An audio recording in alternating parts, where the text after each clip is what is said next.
that's going to be titled abundance, because it breaks it down as to how he gives you these things and how it's not just this idea of multiplicity at his hand, like it's like you go order food and now it's on a plate.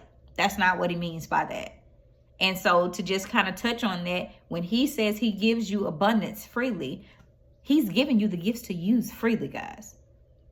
And if you follow his commands, if you follow his instructions, he's giving you the blueprint as to how to do it.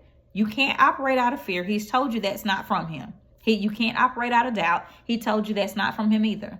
You can't operate from a place of stagnancy, because abundance and stagnancy are two different things. He never said, I'm giving you stagnancy. That's not what he said. He says he desires to give you good gifts, a life of abundance, prosperity, good things.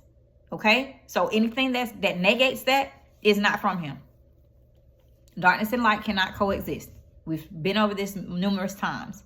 And so with the resources, the strength will be given. With the strength, the wisdom will be given. With the wisdom, they're always going to be coinciding with that which you're being called to. And so the last verse that I have for you guys is regarding the Philistine attacks. So let's go there. Okay, and for this portion, it is going to come from 1 Samuel chapter 13, and we'll be reading verses 5 through 14. So if you don't have your word, please grab it. As always, I want you to feast your eyes upon it. And so it reads, starting in verse 5. This is 1 Samuel chapter 13, starting in verse 5. And it reads, and the Philistines gathered themselves together to fight with Israel, 30,000 chariots and 6,000 horsemen, and people as the sand which is on the seashore in the multitude. So pause right there. With that being said, it says, and people as the sand which is on a seashore in multitude.